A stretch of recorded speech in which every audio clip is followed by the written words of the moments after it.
Welcome back to Kentucky Sports Television. We're happy now to be joined by Matt May from catspaws.com as we continue our UK football previews. Matt, thanks for joining us.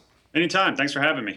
I guess we will start with the big conversation, and has been all camp, is the quarterback situation. Now reports say, Stoops says maybe we won't name a starter. Neil Brown says maybe we'll go with two guys.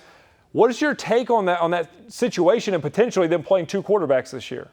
Well, I think they've done a heck of a job confusing everybody with the message, trying to figure out, are they going to tell people? Are they not going to tell people? How is this going to play out? My guess is that they'll name a quarterback on Wednesday. It's a previously scheduled offensive interviews day. They're having a full scrimmage Tuesday, which I think pretty much tells you that it's the last-ditch effort for guys to make a move on the depth chart and probably for the quarterback position.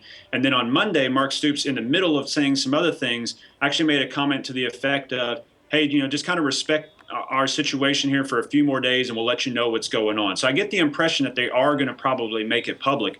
That said, I'm of the belief that they're not necessarily convinced which guy is the best guy at this point. And I think it kind of goes back to an old adage that you hear sometimes of, if you think you got three quarterbacks, or in this case, you think you got two quarterbacks, you might not have one.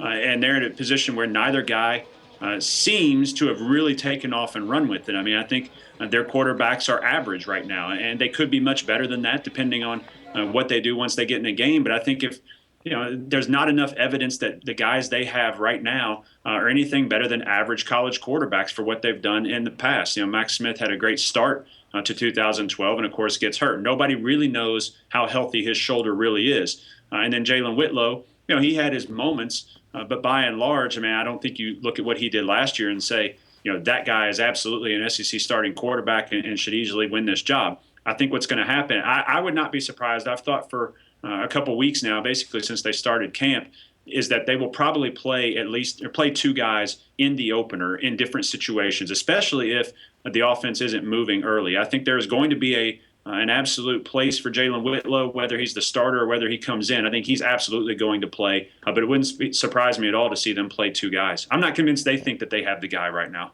How much does it, we talk about the plan for Mark Stoops. That's the big, everybody talks about the plan. How much does this maybe change the plan for offense, the air raid offense? Does this kind of stunt it a little bit? You think that has an impact? Yeah, maybe. I think what happens is, and we're all guilty of this, I do the same thing. Quarterback is the glamour position. So, of course, that's the one that everybody talks about. I found it interesting, though, that throughout the spring in discussions that I had with the coaches, and I'm sure that you had with the coaches this summer, and then even at the beginning of camp, they have made it a point over and over again to say it's not just on the quarterback. It's what goes on around him. I think they feel pretty good about their running back situation. They feel pretty good about the tight end situation. Offensive line, I think they like their first 5, maybe 6 guys, but if somebody gets hurt, who knows what happens there. And, of course, the receiver situation is completely up in the air. You don't have a lot of proven guys coming back. Matter of fact, you really just have one in DeMarco Robinson. Darryl Collins, maybe, if you want to stretch your definition of proven. The other guys are all new. So, yeah, they may be talented, and you may think you have something with those guys, but until they take the field, who knows how they're going to react, when there's 50,000 people in LP Field here in 10 days.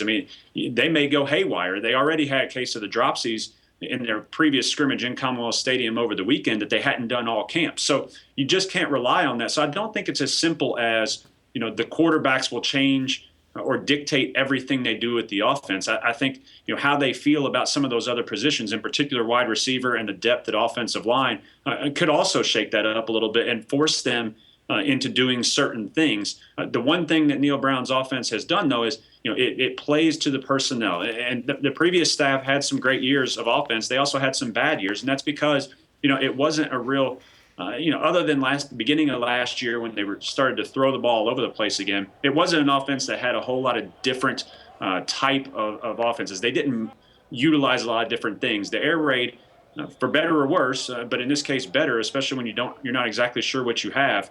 It does a great job of kind of fitting the parts or fitting the system to the parts, and I think that's what they're trying to figure out right now. What are they? What are their strengths and what are their weaknesses? We have about 30 seconds left in the show, and this is a loaded question to squeeze into that, but the definition of success this year to you, what defines success for this team? I think they're going to be 4-8. I'll go ahead and put a record out there.